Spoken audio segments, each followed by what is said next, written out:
In many parts of the world, a lot of people get their very first smartphone. And guess what? It's often a Samsung. Samsung has become super famous for making phones that are not too expensive, but still really cool and good quality. But do you know how they became so successful? Let me tell you a story about the person behind Samsung. Samsung founder Lee Byung-chul was the youngest of 4 siblings. His family was considered nobles because they owned some land, but they weren't the super-duper rich folks. They belonged to a group called Yangban, which was like the upper class in Korea. Now, back in the early 1900s, Korea was having a tough time because Japan was taking over the country. Lee Byung-chul's family, like many others in Korea, had to do what the Japanese government said. They lost some of their privileges, but they still had their land. Lee Byung-chul went to a school called Young High School in Seoul. After that, he went to a university in Tokyo, Japan, called Waseda University. But guess what? We don't really know if he finished his studies because there aren't records of that. Maybe he had to come back home to take care of his family's land and stuff. You see, Japan was trying to make Korean people act more like Japanese people during this time, so it was a bit complicated. But here's where it gets exciting. Lee Byung-chul didn't sit around doing nothing. Nope, he started his own business. He called it Samsung Trading Company. Samsung means 3 stars in Korean. It's a name that comes from Korean stories about dragons and stars. In one of those stories, a good dragon fights against an evil one. With the Samsung Trading Company, Lee Byung-chul started trading noodles and other things made in a place called Daegu. He sent these products to China and its provinces. People really needed these things, especially during World War II, when everyone was worried about having enough food and basic stuff. The company did so well that Lee Byung-chul moved its headquarters to Seoul in 1947. But then, things got tricky. When the Korean War began, he had to leave Seoul because the Korean People's Army had taken over most of South Korea. He went to Busan, a safer place, and started focusing on something new. He started a sugar refinery called Chiljedong in Busan. Later, in 1954, he founded another company called Chelmojik in Daegu. Both of these businesses were under the Samsung brand. This made Samsung a big deal in different kinds of products, not just noodles and groceries. Here's a little side story. Lee Byung-chul had a partner named Cho Hong-jae, and together they expanded Samsung into even more goods. But they had a big argument over how to run things, so they split up. This led to the creation of other big companies like Hyosung Group, Hankook Tire, and more. During this time, Samsung was all about helping Korea grow and become more industrialized. The Korean government put in rules to protect big companies like Samsung from too much competition. This helped Samsung grow even more. Lee Byung-chul was grooming his 3rd son, Lee Kun-hee, to take over the company someday. In the late 1950s, Samsung bought 3 of Korea's biggest banks, along with an insurance company, a cement company, and a fertilizer company. And in the 1960s, they added even more companies to their list, like more insurance firms, an oil refinery, a nylon maker, and even a department store.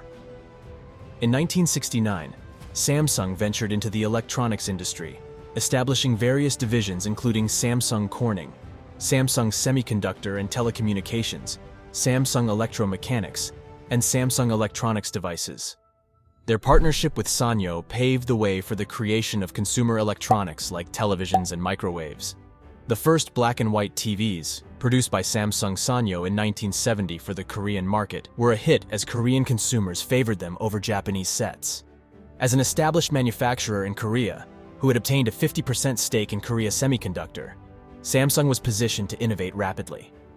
Over the next decade, they diversified their product portfolio, manufacturing transistor-based black and white TVs, color TVs, electric desk calculators, refrigerators, and air conditioners. By 1978, they had produced 5 million TVs, marking a significant milestone.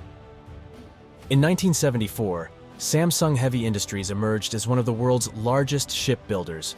Towards the late 70s, they established Samsung Electronics America and Suwon R&D Center. At this point, Lee Byung-chul, the founder of Samsung, had achieved considerable success, consistently topping the list of Korea's wealthiest individuals. He also served as the chairman of the Federation of Korean Industries, an influential business organization comprising top businessmen, including representatives from LG and Samsung.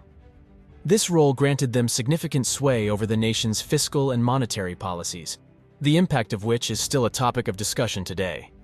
In 1980, Samsung embarked on its journey into the telecommunications hardware sector with the acquisition of Hanguk Jonja Tongsin. Initially, the company focused on manufacturing telephone switchboards and gradually expanded into telephone and fax systems. However, it wasn't until 1988 that Samsung shifted its attention to mobile phone production. This transition coincided with the passing of Lee Byung-chul in 1987, a natural event that led to his son, Lee Kun-hee, taking over as the president of Samsung. In the early stages of their mobile phone venture, Samsung faced significant challenges. Motorola, a well-established telecommunications company founded in 1928, already dominated 60% of the Korean mobile phone market, leaving Samsung with a modest 10% share. This situation persisted for several years, and Samsung's mobile products gained a reputation for subpar performance and quality. At times, the company's leadership even contemplated exiting the mobile phone market. Remarkably, Samsung defied the odds and rose to prominence in the mobile phone industry, unlike some other companies like LG and Amazon, which encountered complete failure in this sector. The key to Samsung's success lay in a pivotal decision made in 1995, a few years after the introduction of its first cell phone. This transformative change was initiated by Lee Kun-hee, who recognized the need for a new business strategy to secure Samsung's future. The company decided to pivot towards cutting-edge technology, shifting away from less profitable product lines. Consequently, Samsung started investing in new technologies, propelling the company's growth in the early 21st century. As a result of this strategic shift, Samsung's tech business expanded rapidly, eventually surpassing Sony and becoming the 20th largest consumer company in the world. Moreover, it solidified its position as the most admired consumer brand overall.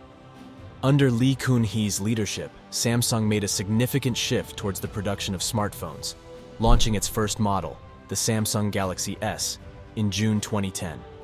This introduction to the market was lauded for its Super AMOLED display, although it also faced some criticism due to issues with its GPS feature and declining performance over time. However, this didn't stop the progressive development of Samsung's smartphone line, with each new model improving upon the last. Samsung has also ventured into the tablet market, offering a variety of models since the success of the Tab S2, with the Galaxy Tab S9 being the latest release in 2023. Samsung's technological evolution culminated in the creation of foldable smartphones, such as the Galaxy Z Fold 5, marking a remarkable journey from their first smartphone in 2010. Lee Jae-yong, the current head of Samsung, took over after his father, Lee Kun-hee, passed away. His rise to leadership was marked by legal challenges. He faced issues with succession taxes and made some controversial decisions, which led to legal actions by Korean officials. Lee Jae-yong also went to jail because of his role in a significant political and business scandal in South Korea, where he was found guilty of bribery and other charges. After his release, he came back to lead Samsung, apologizing and promising a more transparent and reformed company.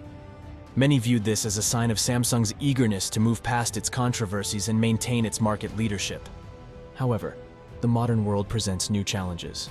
The advent of 5G technology, the rise of artificial intelligence, and the Internet of Things, IoT, are drastically transforming the tech landscape.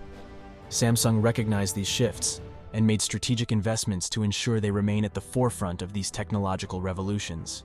In 2023, Samsung announced its ambitious vision for the next decade, aiming to be the global leader in AI and IoT. They rolled out new lines of AI-powered smart home appliances, making daily tasks more intuitive and user-friendly.